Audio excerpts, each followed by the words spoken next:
Ni azma ya TAKUKURU kuona kwa miradi ya maendeleo inatekelezwa kwa kiwango cha juu cha ubora na kwamba kila halmashauri inaweka utaratibu wa kuwatangazia wananchi wake kwa kubandika katika mbao za matangazo miradi yote iliyopitishwa katika halmashauri husika.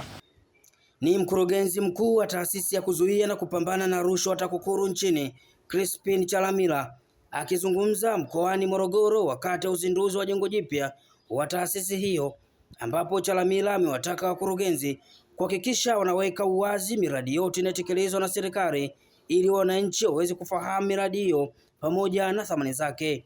Chalamila amesema kitendo hicho kitaongeza uwajibikaji kwa watumishi hasa wanapotekeleza ujenzi wa miradi hiyo. Sisi niseme wazi kwa idadi ya watumishi wa TAKUKURU hapa mkoani Morogoro, hata katika wilaya zingine zinazounda mkoa wa Morogoro ni ndogo. Ni ndogo, si idadi kubwa ya kutosha kuwepo kila mahali kila wakati, kiasi cha kuweza kukava au kushughulikia matukio yote, matendo yote ya kihalifu yanayotokea. Kwa hivyo matumaini yetu na matarajio yetu makubwa ni ushirikiano kutoka kwenu ndio utakao tuwezesha kupata taarifa kama nilivyokwisha sema za matendo mbalimbali ya ukosefu wa maadili, uadilifu, ubadhirifu na mambo kama hayo, ili tuweze kuchukua. Kwa hiyo tunaomba sana ushirikiano wenu. Niseme tu kwamba TAKUKURU tunahitaji sana ushirikiano wenu, na ndio maana hata kauli mbiu ya TAKUKURU inasema kuzuia rushwa ni jukumu lako na langu, tutimize wajibu wetu. Nitumia hadhira hii kutoa wito kwenu pamoja na kwa Watanzania wote kwa ujumla kuendelea kushirikiana na serikali katika kuhakikisha kuwa fedha za serikali zinazotengwa kwa ajili ya utekelezaji wa miradi mbalimbali ya maendeleo katika halmashauri zetu zinatumika kulingana na malengo yaliyowekwa na thamani ya fedha katika utekelezaji wa miradi hiyo inaonekana.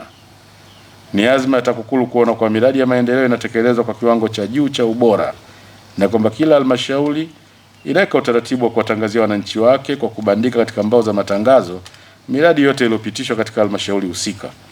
Utaratibu huu ni muhimu katika kuongeza uwazi na uwajibikaji na hivyo kuziba mianya ya rushwa na kuongeza ushiriki wa wananchi katika kuhakikisha miradi hiyo inatekelezwa.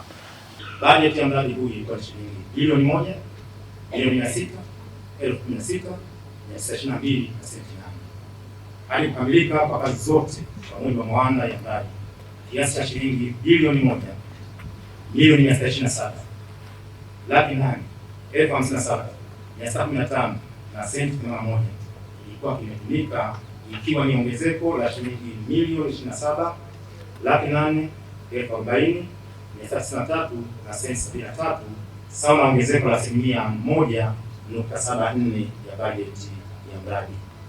Pamoja na mambo mengine, kwa kiasi kikubwa ongezeko la gharama ilisababishwa na mambo yafuatayo: moja, kuongezeka kwa mota za geti kutoka moja ya kuliwa katika eneo hili na kuongeza ya pili katika geti ile pale kama ambavyo inaonekana. Pili, kazi mpya ya kuweka zege mbele ya geti huu kwa ajili ya kuboresha eneo la kutoka barabarani kuingia katika eneo la mradi. Na tatu, kuongezeka kwa eneo la kuweka paving blocks kutoka mita za eneo 1,200 zilizotolewa awali hadi mita za eneo 5 katika uhalisia wake. Baada ya jengo hili kuzinduliwa, litasaidia kuongezeka kwa wadau katika kuzuia na kupambana na rushwa, kwa kuwa mazingira ya ofisi sasa yameboreshwa na yamekuwa rafiki. Vile vile hali ya watumishi ya kufanya kazi itaongezeka kwa zaidi, kwani mazingira na miundombinu iliyopo sasa ni bora katika kuhudumia wananchi. Kwa niaba ya mkuu wa TAKUKURU mkoa wa Morogoro, Boss Lady Pili Mwakasege, ambaye leo kutokana na kuwa nje kikazi hatakuwepo hapa, na watumishi wenzangu wote wa mkoa wa Morogoro, tunakuahidi kulitunza jengo hili pamoja na vitendea kazi vyake ili liweze kutumika kwa muda mrefu zaidi.